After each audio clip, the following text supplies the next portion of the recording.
शरीर की, जरा ये भी तो देख लो। वेद कहते हैं भस्मान तग्वम शरीरम, ऐसा बढ़िया शरीर, रात दिन साबुन से रगड़ रगड़ के नहलाया, क्रीम लगाया, पाउडर लगाया, इत्र लगाई, श्रृंगार किया, बढ़िया से बढ़िया कीमती कपड़े पहने और सोचा ये मैं हूं, दिस इज आई, यही तो मेरी पहचान है, यही मैं हूं। कितने बड़े भुलावे में सारी जिंदगी लगे रहे और इसी भ्रम में जीते रहे, लेकिन प्रकृति ने एक झटके में दिखा दिया। और विशेष करके कोरोना काल में तो लोगों ने भी देख लिया क्या है तेरी कीमत, क्या स्थिति है, ये आवरण कितने महत्वपूर्ण हैं, क्या मूल्य है इनका। इसलिए हे अर्जुन, भगवान कृष्ण कहते हैं पहला एक काम कर कि इन मुखौटों को उतार करके तू अपने सौंदर्य रूप को जो ढक के बैठा हुआ है, पहले इससे तू अपने आप को मुक्त करने का प्रयत्न कर। तो शब्द दिया निर्मान निमान, जो मान, जो तूने अपने को समझ करके व्यक्तित्व धारण किया है, उनको पहले हटा, इनसे हट। जो तूने अपनी पहचान बनाई है, इस पहचान से बाहर आ, इसको छोड़, तब बात करना जीवन की, तब बात करना आत्मा की, तब बात करना परमात्मा की। ये आध्यात्म का मार्ग कठिन क्यों है? इसका कारण है इसमें समझौता नहीं है। यहाँ कोई ऐसा बीच का रास्ता नहीं है कि भाई हरि रस बेचन हरि भजन एक पंथ दुई काज, कि हम दोनों काम कर लेंगे। ऐसा नहीं होगा कि हम संसार को भी भोगते रहें और संसार के बाहर भी जीतते रहे, दोनों काम नहीं होगा। निष्ठा एक जगह लानी पड़ेगी। एक जगह निष्ठा लाने के लिए सबसे पहले तुम अपने व्यक्तित्व से अपने को मुक्त करो, हर बात से मुक्त हो जाओ, हर अहंकार के आवरण को उतारो। जो भी तुमने अपनी कृत्रिम पहचानें बनाई हुई हैं, उन सबको हटा के झांक के तो देखो कि तुम कैसे हो, तुम कितने सुंदर हो, कितने आकर्षक हो, क्या हो, तुमको ये मालूम ही नहीं। तुम केवल आवरण के वशीभूत होकर के पड़े हो।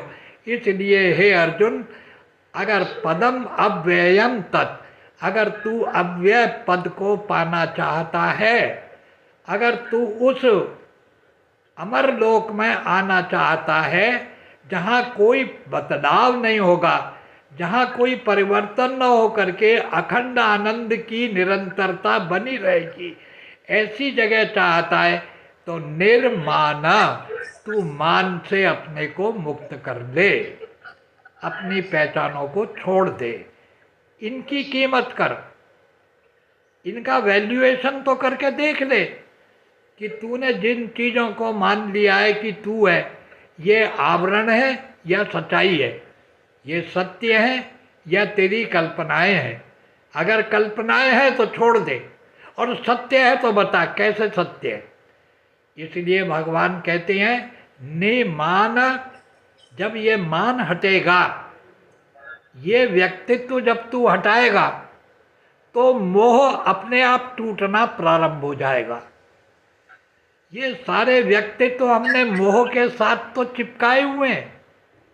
ये कौन सा फेविकोल है जिससे हमने अपने ऊपर ये व्यक्तित्व चिपकाए हुए हैं कि मैं एक पिता हूँ, मैं एक बाबा हूँ, मैं एक पति हूँ, मैं एक पत्नी हूँ, मैं एक उच्च ब्राह्मण हूँ, मैं एक नीचा आदमी हूँ।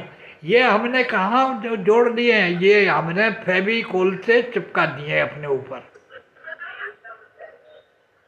इसलिए भगवान कहते हैं कि जब तू व्यक्तित्व को उतारेगा तो मोह की निवृत्ति होनी प्रारंभ हो जाएगी।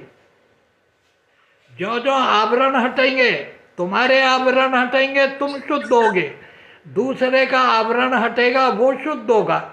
तो हमें मालूम पड़ेगा कि न इसका कोई व्यक्तित्व है, न इसमें कोई व्यक्तित्व है। सर्वे वयम सदृशा, हम सारे आदमी एक से हैं, हमारे पास कोई भिन्नता नहीं है। बड़ा सुंदर वेद में कहा है,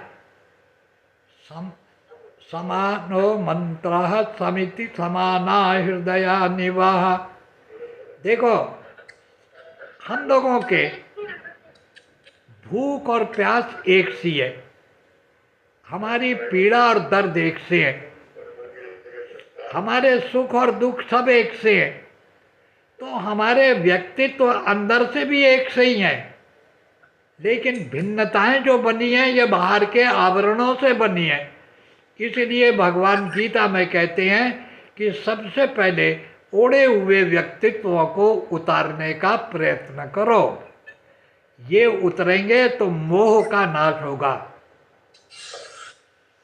जब मोह नष्ट होता है तो जो जित संग दोषा, साथ रहने का जो दोष पैदा होता है, संगत के जो दोष होते हैं वो भी नष्ट हो जाते हैं। और आध्यात्म नित्य, आत्मा से निरंतर संबंध जुड़ जाता है, आत्म भाव की निरंतरता बनी रहती है। विनिवृत्त कामा, फिर कोई कामनाएं पैदा नहीं होती। हमें मालूम है कि जो भी कुछ हो रहा है, जो भी कुछ होगा, ये प्रकृति के धरातल पर है, हमारे मन के लेवल पर है, हमारे चित्त के धरातल पर है। जब मन और चित्त ही हमारे शांत हो गए तो इनमें उठने वाले उद्वेग, इनमें उठने वाली उत्तेजनाएं अपने आप नियंत्रित होना प्रारंभ हो जाएंगी। व्यक्तित्व शांत होगा, गंभीर होगा, गरिमामय होगा, हमारे में उद्विग्नता नहीं होगी, पागलपन नहीं होगा। हम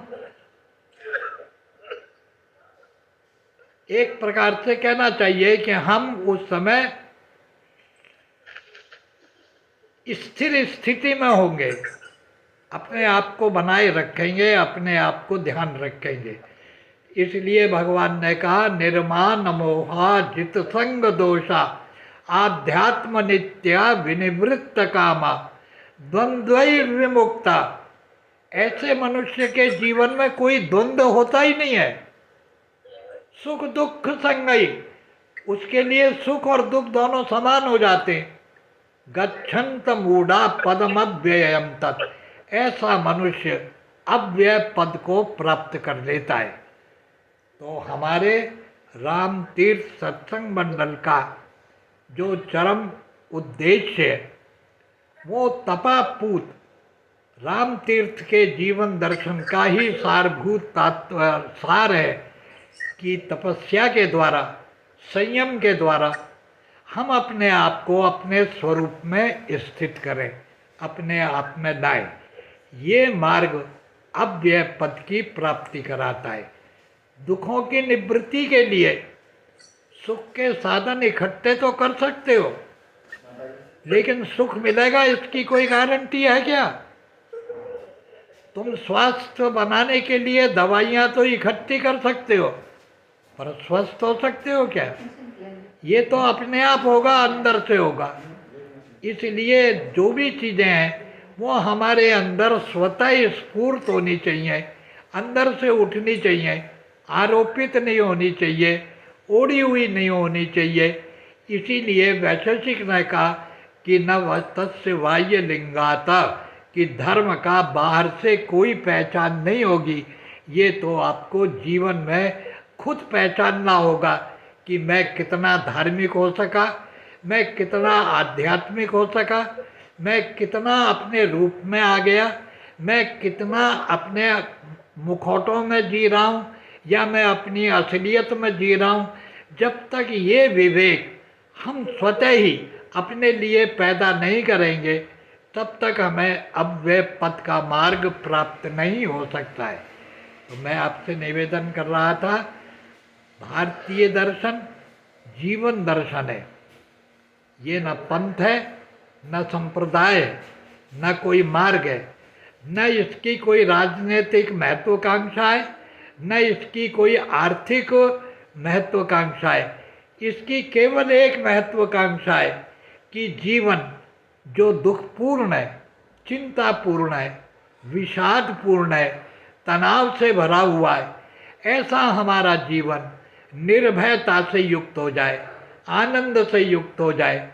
इसके लिए तुम्हें बाहर कुछ नहीं करना है, तुम्हें जो भी कुछ करना है अपने आप में करना है।